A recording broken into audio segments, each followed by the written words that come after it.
5. Las columnatas Kirik, el último en montar guardia, observó el hermoso color rosa pastel del cielo al amanecer.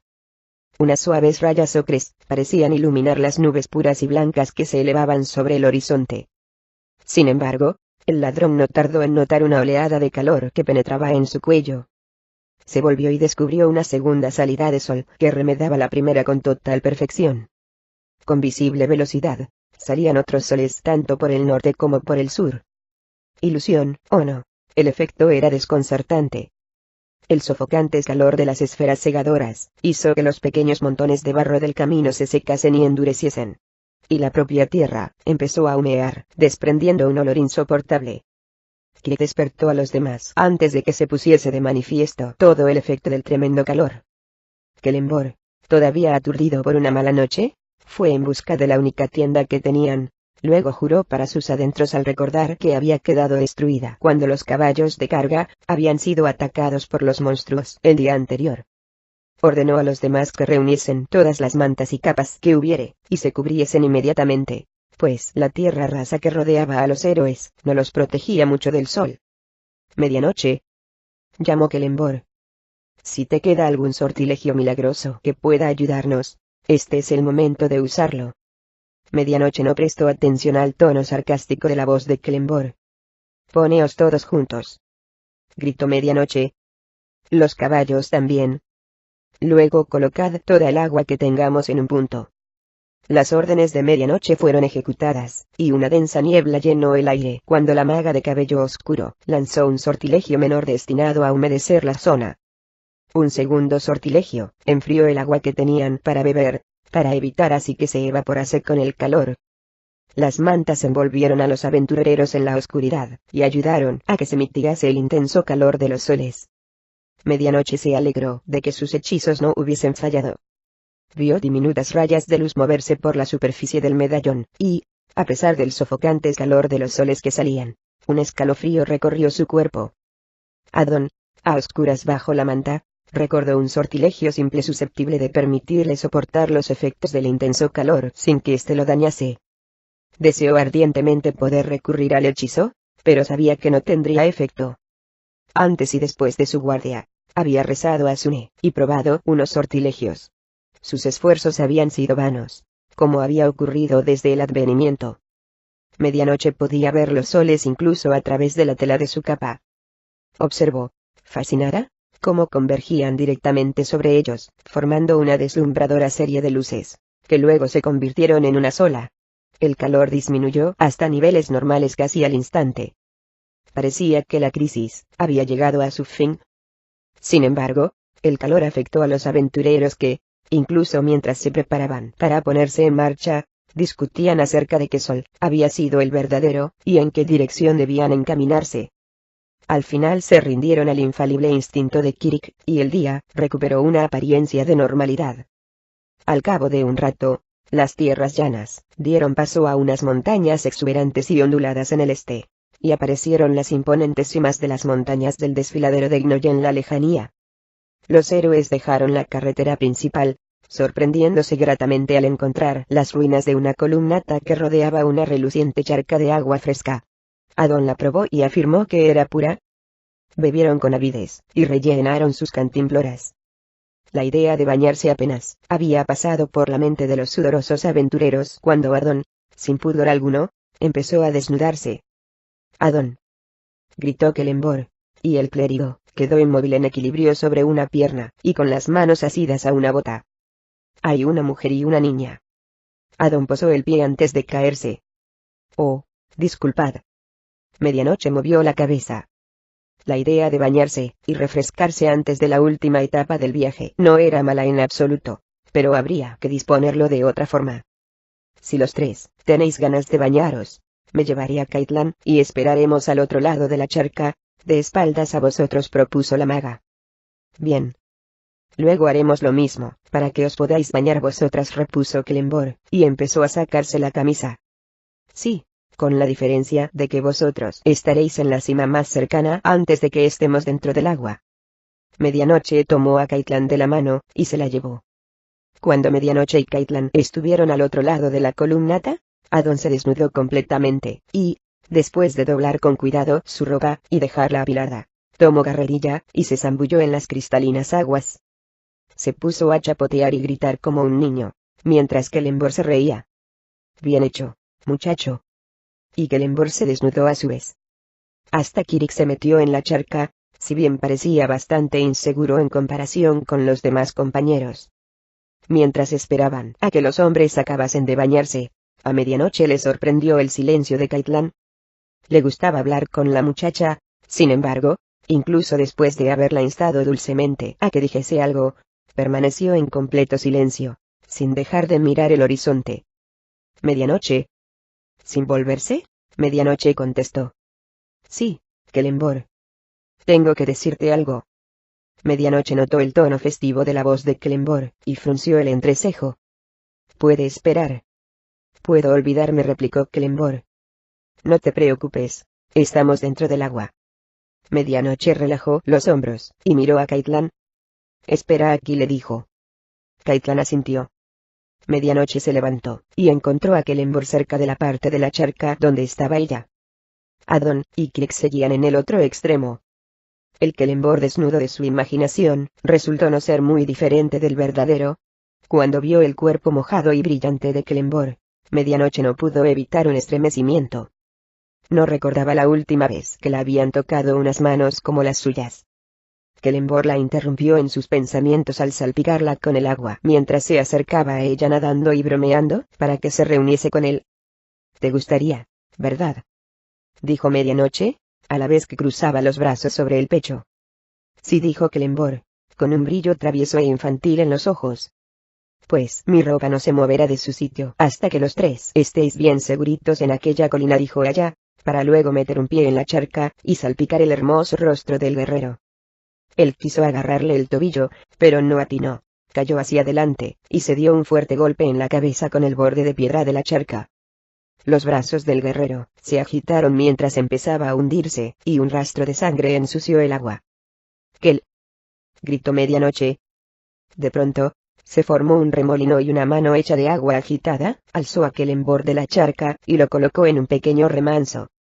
Adon corrió junto al hombre. Cuando Kelemvor empezó a moverse, Medianoche fue a buscar la ropa de sus compañeros. «No es grave», dijo Adon después de haber examinado la herida. «Yo diría que es preferible no moverlo durante un rato». «Necio», le reprendió Medianoche, pero Kelemvor se limitó a sonreír y mover la cabeza. Adon tapó al guerrero con una manta, y fue a hablar con Kirik, que ya estaba completamente vestido. «Habría valido la pena», dijo el guerrero. Luego la inquietud arrugó sus rasgos. «¿Estás temblando?». Medianoche, en efecto, estaba temblando sin poderse controlar. No había lanzado ningún sortilegio para salvar a Kelemvor, pero estaba segura, aunque no sabía cómo, de que lo había salvado. La maga, mientras se cogía los brazos para dejar de temblar, pensó que quizás el medallón iba a explotar. Al fin y al cabo, era mágico. Medianoche lanzó un grito poco después cuando un segundo geyser de agua saltó de la charca y la envolvió en una brillante columna. La maga se quedó consternada cuando todo lo que llevaba encima, salvo el medallón, se desprendió de ella, sin movimiento alguno por su parte, y unos agradables chorros de agua concentrada empezaron a lavarla. Mientras, su ropa bailaba en el aire, y recibía el mismo tratamiento. Los otros apenas veían lo que pasaba dentro de la columna, y, cuando todo acabó, el agua fue tragada ávidamente por la charca, y apareció Medianoche, vestida y deslumbrantemente limpia. Medianoche había dejado de temblar, pero la asaltó de nuevo la duda. Llegó finalmente a la conclusión de que, tanto si había sido el medallón, como si había sido algún poder del agua el responsable de todo aquello, era evidente que no se trataba de ninguna magia nociva. «Bonito truco», dijo Kirik, sonriendo a la maga. «Pero me sorprende que sigas confiando en tus sortilegios después de todo lo que hemos visto». «No he recurrido a ningún hechizo desde los sortilegios de esta mañana», replicó la maga. «No sé qué ha causado esto. Por lo que sabemos, puede haber sido Caitlán». Medianoche miró al lugar donde había dejado a la muchacha, y se llevó un susto de muerte cuando vio que el remanso estaba vacío. Antes de poder siquiera abrir la boca, se oyó un chapoteo detrás de ella. Medianoche se volvió y vio a Caitlán disfrutando en la reluciente charca. Debido a la herida de Clembor, los héroes decidieron acampar en la columnata y seguir la marcha hacia el castillo por la mañana. Crick se pasó gran parte de la tarde estudiando los pilares y las estatuas que rodeaban el campamento. Las columnas eran gruesas y lisas, y, a casi 4 metros del suelo, unos hermosos arcos de piedra, como arcos iris terrestres, unían una columna con otra. Las vigas de piedra se extendían hasta la siguiente columna, de la cual salía a su vez un arco, y así sucesivamente. Algunas columnas estaban derruidas, y las puntas de sus capiteles fragmentados formaban lanzas melladas. De la parte alta de las columnas, bajaban unas fisuras que degradaban, sin piedad, toda la longitud de los pilares, y, junto a las fracturadas columnas, podían verse fragmentos de piedra hundidos profundamente en el suelo. Faltaban muchos arcos, lo cual estropeaba la otrora perfecta simetría de la columnata, y reemplazaba esta con un diseño extravagante e imprevisible.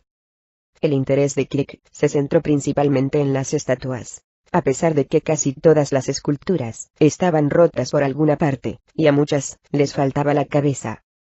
Algunas eran de hombres, otras de mujeres, pero todas representaban unos ejemplares físicos perfectos. El ladrón estuvo horas observando una estatua en particular. Una pareja de enamorados sin cabeza, que estaban de espaldas a la columnata, cuyas manos expresaban las emociones que no podían manifestar sus inexistentes cabezas. Cuando anocheció, empezó a emanar de la charca una luminiscencia intensa, como si su fondo estuviese cubierto de fósforo, cosa que un minucioso examen demostró no ser cierta. Mientras los viajeros descansaban, y, de vez en cuando, sacaban algún tema de conversación, aquella luz azul y blanca del agua bailaba en sus rostros.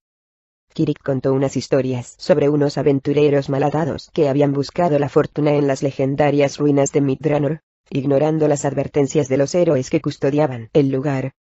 En todos sus relatos, terminaban muriendo o desapareciendo para siempre los aventureros. Medianoche reprendió a Crick por sacar a la luz aquellas historias deprimentes. Además, a menos que hubieras estado con ellos, y hubieras logrado salir con vida, ¿cómo puedes saber qué peligros arrostraron aquellas personas? Quiso saber Medianoche.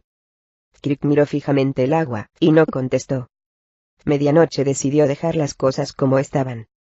Adon empezó a ensalzar las virtudes de Sune y Clembor, cortó al clérigo cambiando de tema para hablar de los sueños y su realización. No te deprimas, dijo Clembor, devolviendo a Medianoche sus propias palabras, pero los relatos de Crick tienen significado para todos nosotros. He visto con demasiada frecuencia a hombres a quienes la persecución de sus sueños los ha llevado por el mal camino. Luego, un día, miran a su alrededor y reconocen todas las alegrías y maravillas que se han perdido por estar demasiado ocupados, yendo de acá para allá con el fin de amasar sus riquezas. Es muy triste, comentó Medianoche. Yo he conocido a hombres así. ¿Y vosotros? Encuentros casuales, contestó Clembor. No entiendo qué tiene que ver todo esto con nosotros, dijo Adon, sin poder evitar su tono hosco. Tiene mucho que ver con nosotros, replicó Clembor, que estaba observando el movimiento casi hipnótico del agua. ¿Qué me dices, si morimos mañana? Caitlán adivinó a dónde quería ir a parar Clembor con sus palabras, y palideció. Como decía Aldofus, un curioso cúmulo de circunstancias, se ponen a arder todas, y se desencadena el infierno. Pensad en lo que nos ocurrió ayer. ¿Vale la pena realmente el riesgo de volver a enfrentarnos con semejantes pesadillas, o cosas que pueden ser peores? Yo he jurado seguir adelante, pero estoy dispuesto a dispensar a cualquiera de vosotros de la obligación de cumplir vuestra promesa, dijo Clembor, sin dejar de mirar el agua. Adon se puso en pie. Me siento insultado. Por supuesto, yo seguiré adelante. ¿No soy un cobarde? Aunque puedas pensar lo contrario. Yo nunca he dicho que lo seas, Adon. De haber pasado esta idea por mi imaginación, no te habría pedido que nos acompañases en esta misión. Clembor se volvió hacia los demás. Medianoche vio que Caitlán estaba temblando, y le puso su capa sobre los hombros. Mi promesa va dirigida tanto a Caitlán como a ti, que él dijo Medianoche mientras abrazaba a la asustada muchacha. Yo continuaré, y eso no tenía que haber sido puesto en duda. Crick se había apartado a las sombras, fuera de la luz de la charca. comprendía perfectamente la estrategia que Clenborn estaba poniendo en práctica. Trataba de fortalecer la aprobación y el entusiasmo del grupo, poniendo estas mismas actitudes en duda. Pero para Kirk, Clenborn no estaba más que expresando las mismas inquietudes que él había estado experimentando desde el principio de la aventura. Kirk pensó que podía abandonar, y nadie lo detendría. Kirk. Llamó Clenborn. ¿Dónde está Kirk? Estoy aquí, contestó Kirk, y, sorprendido de sí mismo, volvió donde estaban los demás, y tomó asiento junto a ellos. Pensaba haber oído un ruido. Clenborn miró a su alrededor con suspicacia. Pero no era nada, dijo el ladrón, para luego arrodillarse frente a Caitlin, a quien apenas había dirigido la palabra durante todo el viaje. En lo que vale, Caitlin, te reitero mi promesa de rescatar a tu señora del castillo. Luego miró a Clenborn. Hay quien cree que nuestras vidas están predestinadas, que tenemos poco control sobre ellas, y que podemos dejarnos llevar por cualquier cosa que nos depare el destino. ¿Has sentido eso alguna vez? En absoluto, exclamó Clenborn. Nadie, más que yo, gobierna mi destino. Kirk alargó una mano, y cogió la del guerrero. Siendo así, por fin estamos de acuerdo en algo, dijo Kirk sonriendo, si bien su corazón sabía que estaba mintiendo. Vane pensó que debían de estar cerca.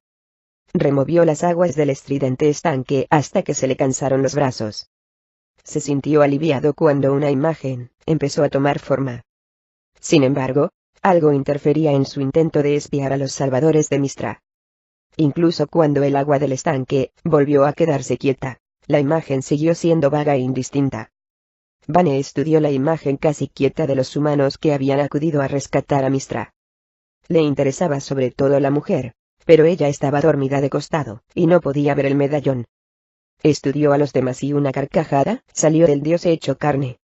La laringe de Vane, demasiado humana, se rebeló contra este tratamiento cruel al que era sometida, y el estruendo de la risa de Vane se convirtió en un gruñido ronco. Vane estaba delante de Mystra, a la cual había despertado la risa cruel de Lord Black. ¿Esto es lo que mandas contra mí?, dijo Vane señalando el ruidoso estanque. Impresionan todavía menos que la descripción que de ellos hizo Blathorne. Mystra guardó silencio. Yo pensaba que tus redentores estarían por lo menos en condiciones de proporcionarme cierta diversión. Pero, estos 4. Mystra hizo un esfuerzo para no mostrar reacción alguna, aun cuando vislumbrara de pronto un rayo de esperanza. Solo 4. Pensó. Entonces el despacho funcionó. Cuando Vane capturó a Mystra, la diosa había usado una fracción de su poder para enviar un hechizo modificado en forma de un halcón mágico. La posible mutación que localizaría debía ser joven, con un inmenso potencial, es decir, un gran mago, pero inexperto. Cuando localizaron a Caitlin, se produjo un contacto entre Mystra y la muchacha, y, en aquel instante, la diosa le dio instrucciones para que encontrase a medianoche y el medallón y reuniese a unos guerreros dignos de su causa. Asimismo, Mystra le dio al halcón algunos hechizos que éste debía otorgar a quien recibiese su llamamiento. Uno había sido un sortilegio para ver en la mente de otros, a fin de poder así encontrar el defensor adecuado. El segundo era una capa para detectar cualquier forma de magia. Mystra presintió que el tercero y último hechizo no había sido usado todavía. Un ligerísimo estremecimiento dentro de su esencia le había indicado el lanzamiento de los 2 primeros sortilegios cuando estos se produjeron. No le había llegado una sensación similar del uso del tercero. Todavía no. Cuando Lord Black volvió a hablar, el desprecio endurecía sus rasgos. Por lo menos han tenido el buen juicio de dejar a la niña. No habrían ganado nada con su muerte, salvo causarte más inquietud. Y yo, de verdad, no quiero causarte dolor, querida Mystra. A menos, claro está, que no me dejes otra alternativa. Durante el tiempo que llevaba siendo prisionera de Lord Vane, Mystra había aprendido a tener paciencia, y, a pesar de lo mucho que deseaba gritar cuánto agradecía que su plan hubiese sido un éxito hasta aquel punto, puso en práctica lo que había aprendido, con la máxima habilidad.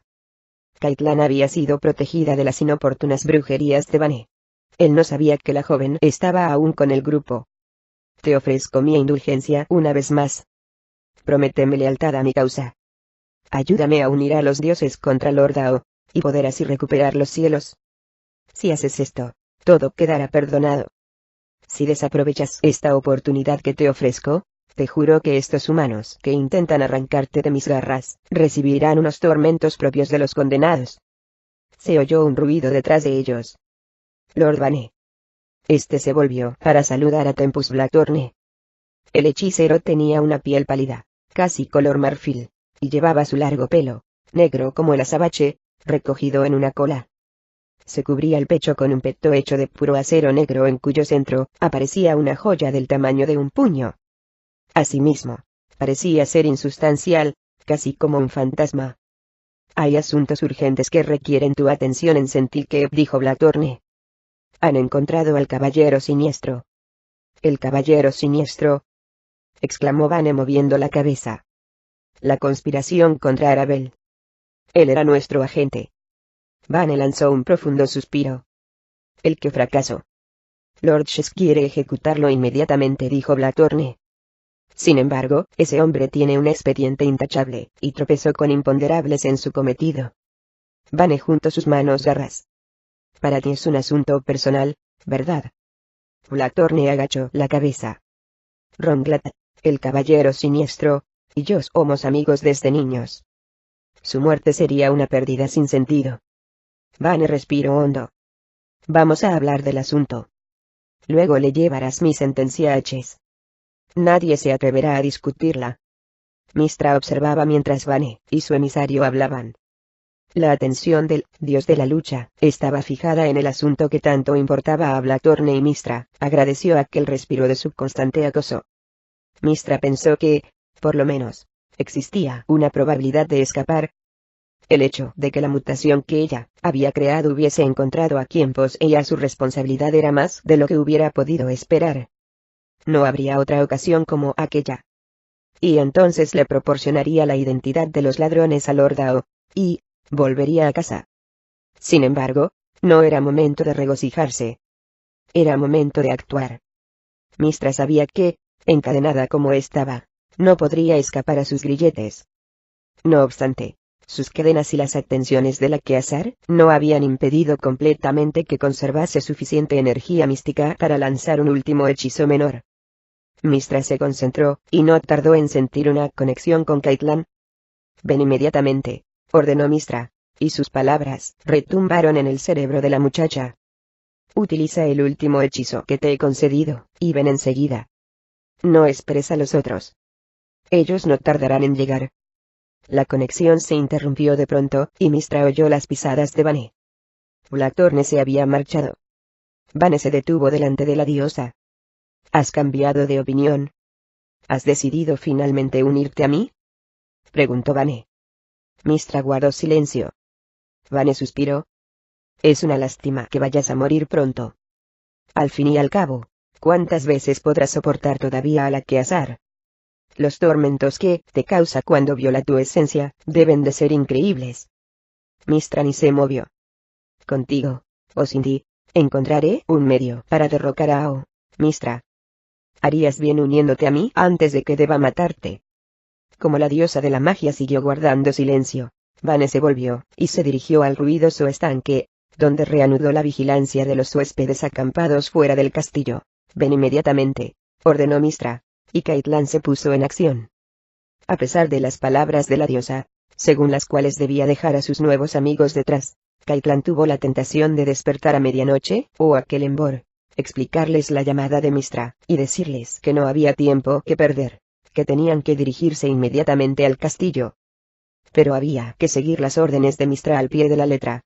De modo que Caitlin repitió para sus adentros las palabras del sortilegio, y se vio elevada en el cielo nocturno. Kirik ni siquiera oyó nada cuando empezó a moverse. Y, a pesar de la alegría producida por la experiencia de volar por el aire, Caitlin no olvidó en ningún momento la triste razón de su viaje. La diosa la necesitaba. Con el requerimiento de Mystra, Caitlin había recibido una compleja serie de imágenes, y, siguiendo la equivalencia de estas imágenes en la vida real, no tardó en llegar al castillo de Kilgrave, y entrar en él, sin ser detectada. Aun cuando los polvorientos pasillos que recorría parecían bastante inofensivos, Caitlin presintió la presencia de un demonio en el lugar. la muchacha encontró, finalmente, la habitación donde vio la extraña y resplandeciente forma de la diosa de la magia. Mistra no parecía en absoluto humana. Había sido encadenada a la pared de la mazmorra con unas cadenas extrañas, y flotaba por la sala delante de Caitlán como un fantasma. En la sala había también un hombre de una deformidad horrible. Estaba en el centro del cuarto, mirando dentro de una cuba vistosamente tallada que contenía un agua oscura, casi negra. Caitlán vio que sus rasgos eran en parte humanos, en parte animales, y en parte demoníacos. El hombre deforme se volvió súbitamente, y miró en dirección de la muchacha, pero ésta permaneció escondida en las sombras. Daba la impresión de que la hubiera oído entrar en la mazmorra, o, de alguna forma, presintiese su presencia. El hombre de negro se volvió hacia Mistra, y sonrió. Tengo ganas de que salga el sol, así podrán venir esos pobres humanos, y distraerme un poco. Harán algo más que distraerte, Vane, dijo Mistra. Caitlán estuvo a punto de lanzar un grito. El hombre deforme era Lord Vane, dios de la lucha. Debía de haberse mutado, como había hecho Timora en Arabel. Fue entonces cuando Caitlán supo lo que se esperaba de ella, y se regocijó al comprender cuál era su último destino. Ante allá, Vane gritaba a la diosa, le lanzaba viles amenazas, imploraba a la cautiva diosa que se uniese a él en cierto plan disparatado, que él había ideado. Mistra no contestó, y Caitlán temió que la esencia de la diosa se estuviese desvaneciendo, que la diosa pudiese morir. Luego descartó estos pensamientos, y esperó a que Vane se alejase el tiempo suficiente para cubrir la distancia que la separaba de la diosa de la magia. Le llegaría entonces a Mistra el momento de regocijarse,